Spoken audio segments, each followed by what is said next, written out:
se trouve pour le coup que ce soir-là je fus invité à boire l'apéro chez des gens que je ne connaissais pas, mais voilà, j'avais un tantinet à la nausée. En plus, à la place des cahuètes, certains ont essayé de me faire bouffer quelques barres de melon en disant que c'était des carottes délicieuses au goût et bonnes pour la santé. Si j'avais pu, j'en aurais bien gerbé, préoccupé par cette histoire de sanglier. Il s'était planqué devant la préfecture sur le parking sous une voiture. Au bout d'un moment, j'ai entendu une sirène. Il n'y avait ni caissière ni centaure dans le coin, et je me suis dit, sans bien avoir sauté, qu'il fallait mettre de l'ordre dans mes idées.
En ressortant de chez ces gens-là, je me suis retrouvé devant un mini-verger où ce sanglier, ce petit sanglier, pas un marcassin, non, un petit sanglier, il était revenu dans son enclos, pas exactement devant, plutôt sur le côté, une haie d'arbustes assez haut, ma foi, par rapport à moi.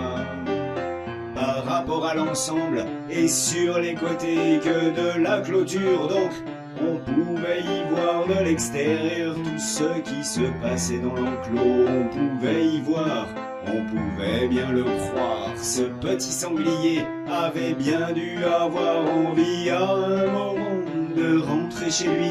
C'est pour ça que de la bagnole par une porte inexistante, il était parti.